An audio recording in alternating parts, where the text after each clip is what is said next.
So now the chapter 2, the static analysis.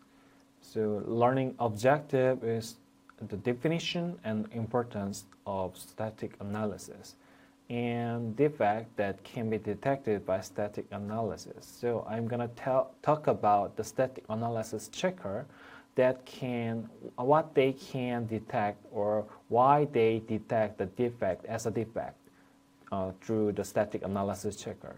So the first one is introduction of static analysis. So the test type according to whether to execute or software or not. So in conclusion, static testing is not execute the software. It means if the code compiled or built by build script, there are some binary code. So if the binary code executed, this is not the static testing.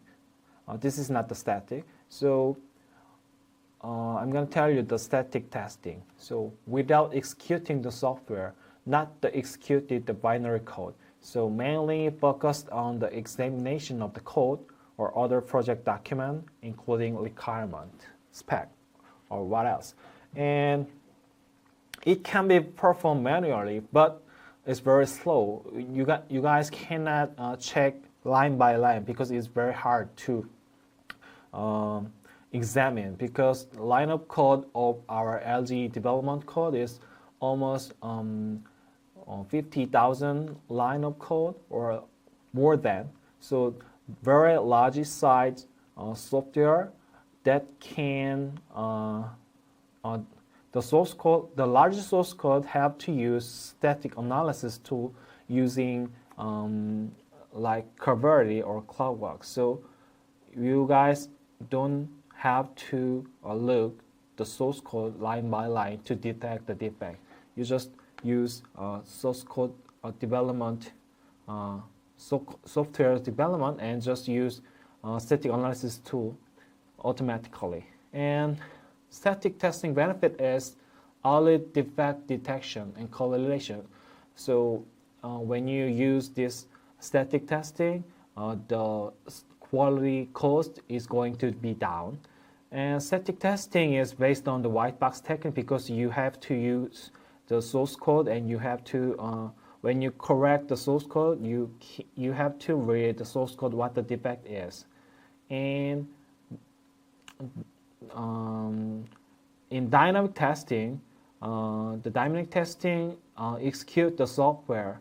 So just execute the software and make the test case and execute the test case. So just put the input to the software and observe the output. If the output is not good, the testing is done good.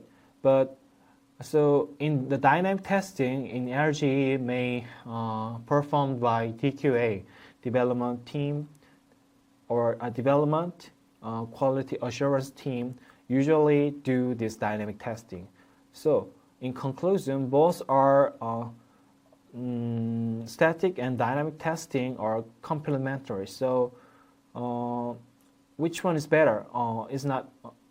This is the nonsense. So just both static and dynamic testing are complementary. So you want to find the software defect, you have to use these two kinds of testing. And static analysis and test type classification. These are the this diagram.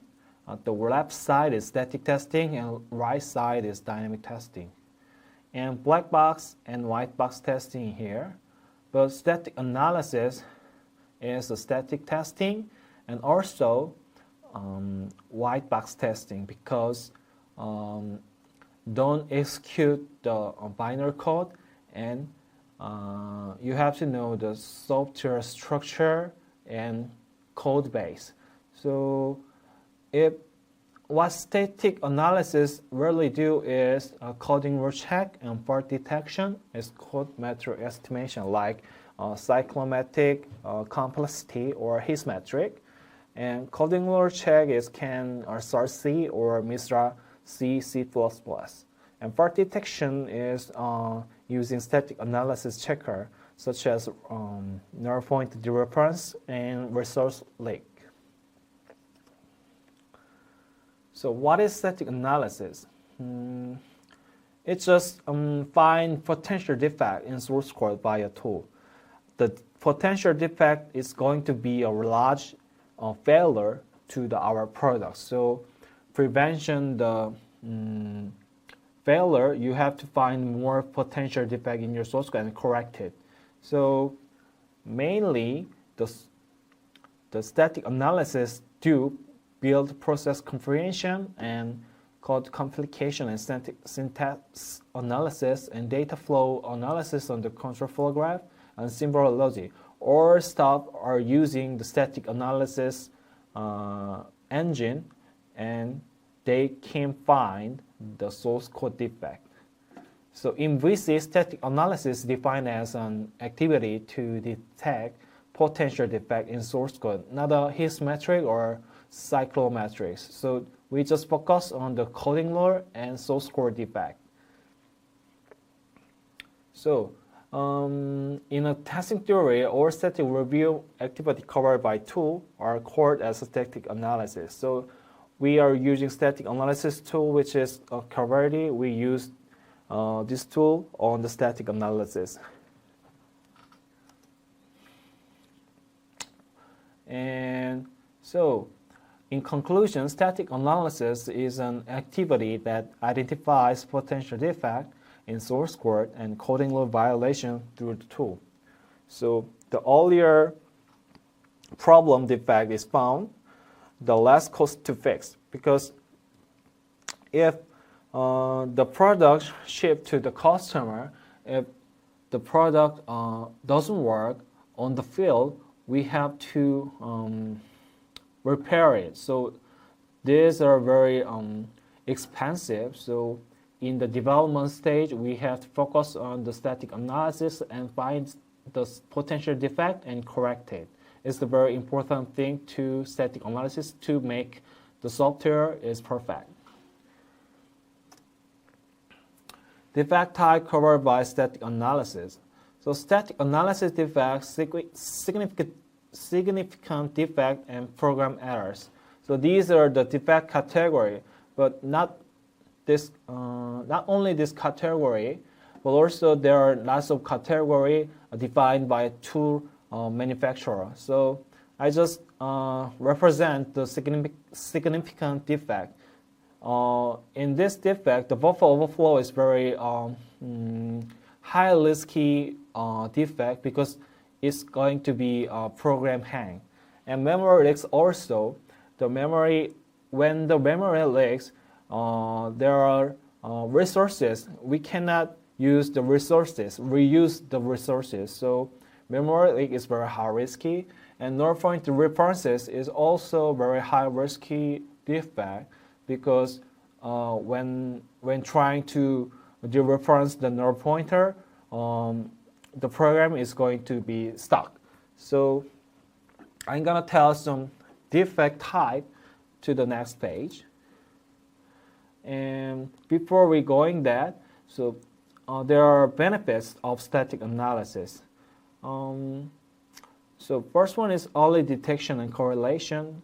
So it's gonna be correction time, or reduce the correction time, reduce the repair cost, and provide collaborative trace information, and reduce the testing cost and time, and also educate developer in coding best practice while they work. If they make the source code as a defect, they just learn how to make the defect the clean code, so they can make prevention code to do not detect the source code defect. And these are the limitations of static analysis. Or static analysis tool has first positive and first negative. This is the destiny, but because static analysis tool made by humans, so these has also defect. And what else? There are some parsing errors because the static analysis tool usually operating by build system.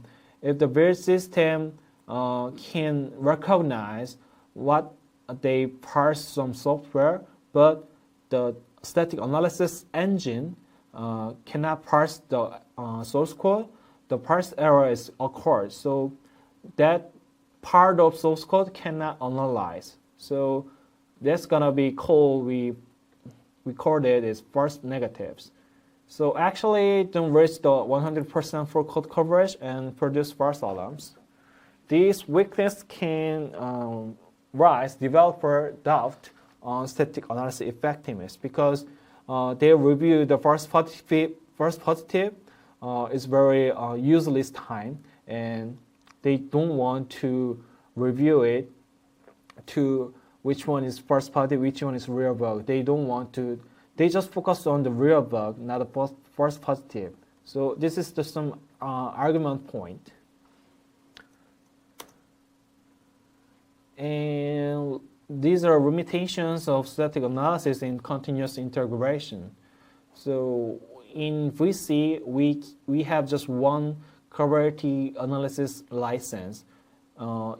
At the same time, we cannot analyze the two projects. We just one project we can analyze. So insufficient license, it's very hard to make the analysis environment when they come in some software. So for versus incremental analysis issues based on source code compiling and weak detection coverage based on source code syntax without compiling.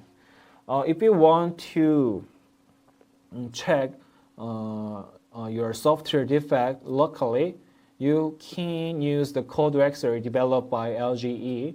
So it's a kind of static analysis tool, but we cannot guarantee when you correct the source code defect using code X-ray, but coverability can detect as an error. So we cannot guarantee, but you can easily find your source code in your local PC. Okay, so I'm gonna take about some time to introduce of static analysis checker. So see you next module. Thank you. So let me introduce static analysis checker.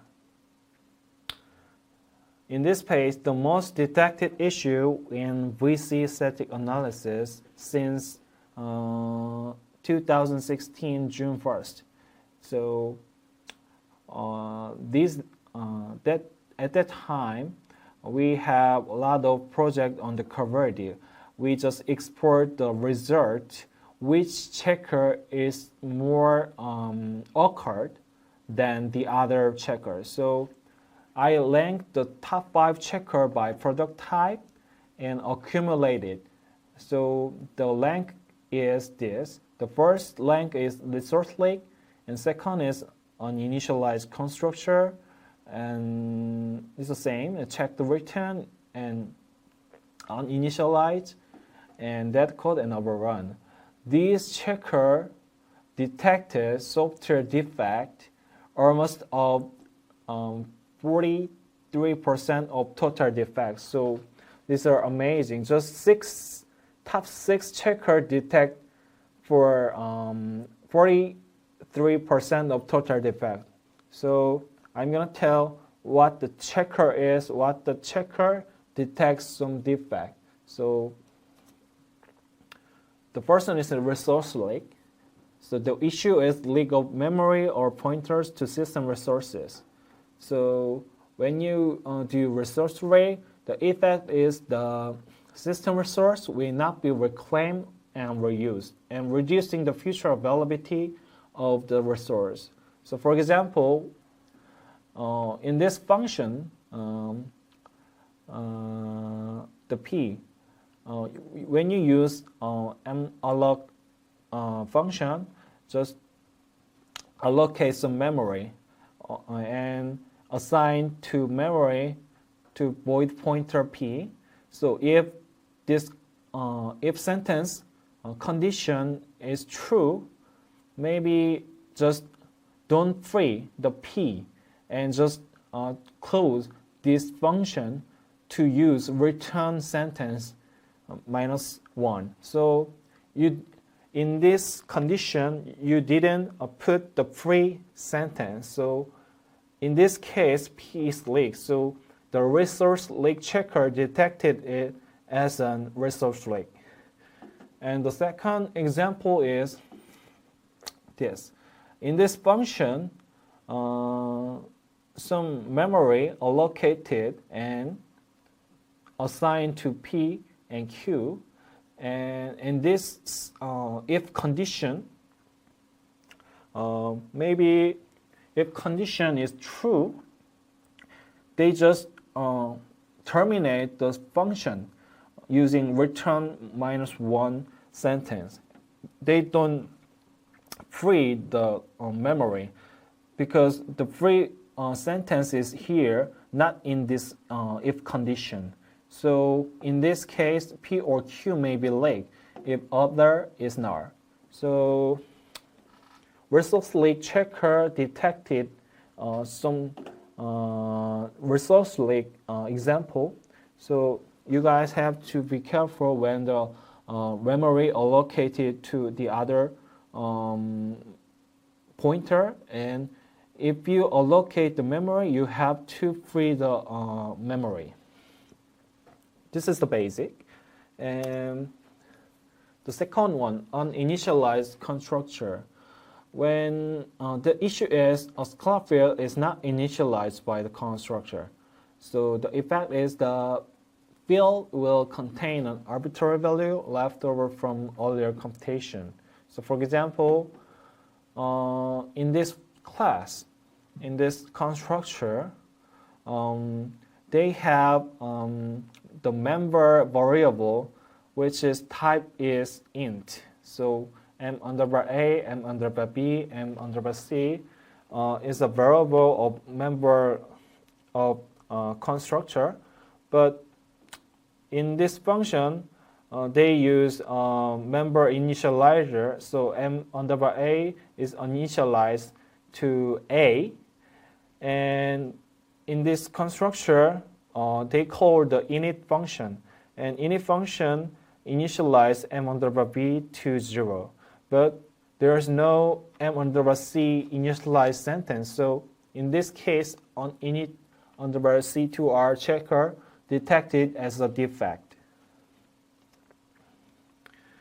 And check return.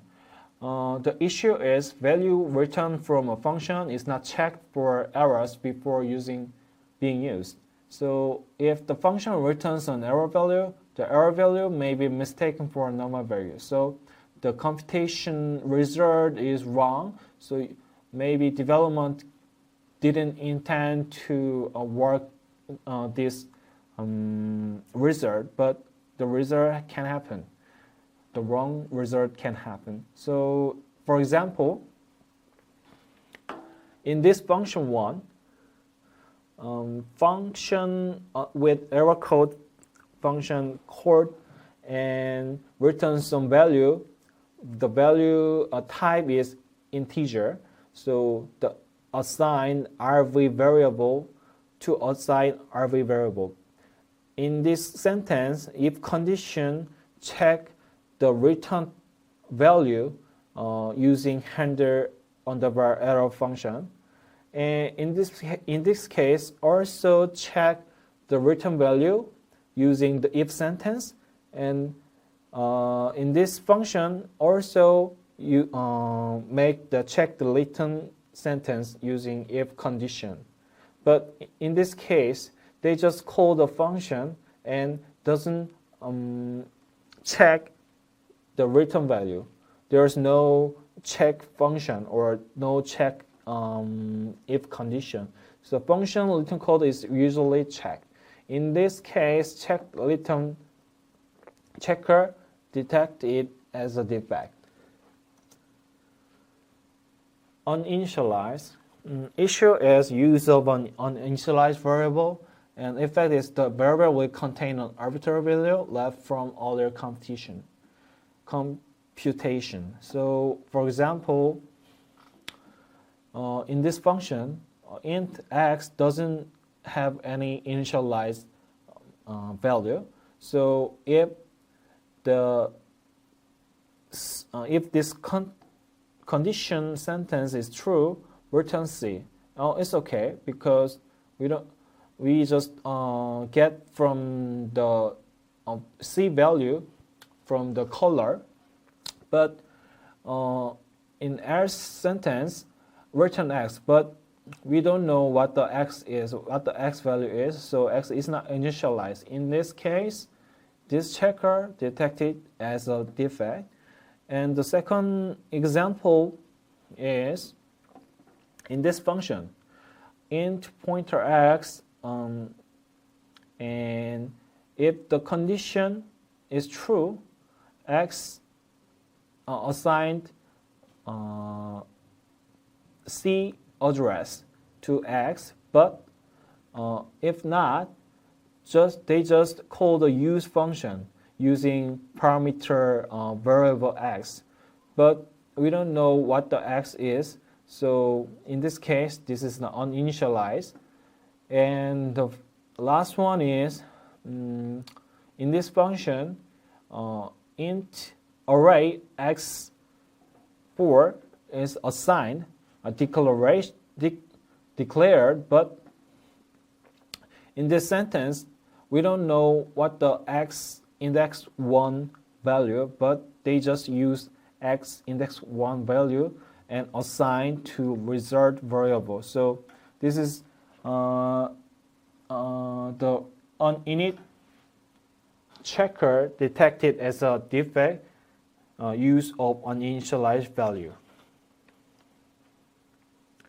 And that code can never be erased because of logical contradiction. So the indicate that code may have performed some action.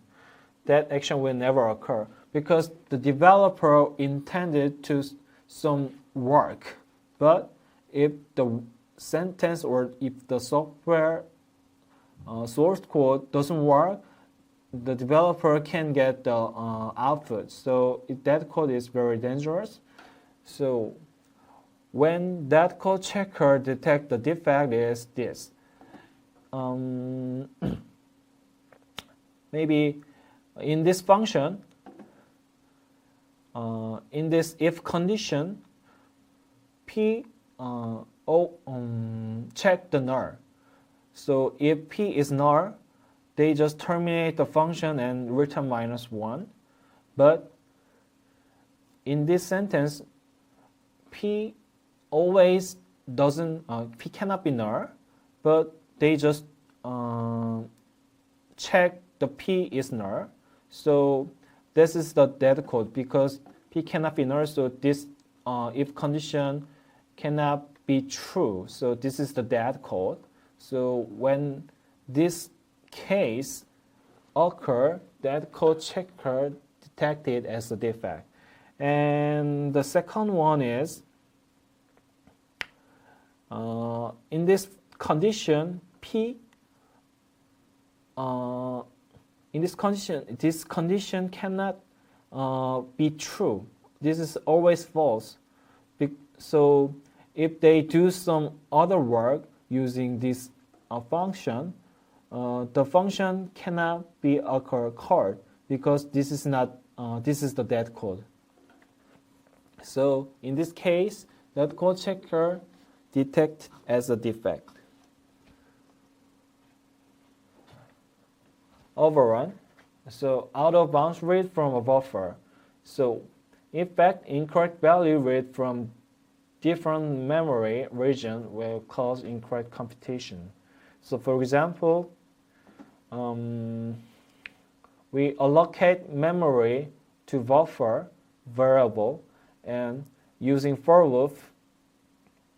So in the for loop, buffer index I and just assign the I value, but I value can be reached to 10, but the buffer size is 10, so the buffer index is must be 0 to 9. So buffer index 10 is overrun memory. So in this case, overrun checker detected as a defect. So other checker guides, you guys can read reference to this link. So if you have any curious about that or question about that, you have to check it to resolve the defect. So this is the end of the static analysis module. So I'm going to tell the MISRA rules, what the MISRA rule is, and how to improve the MISRA violation in the next session. See you in next section. Thank you.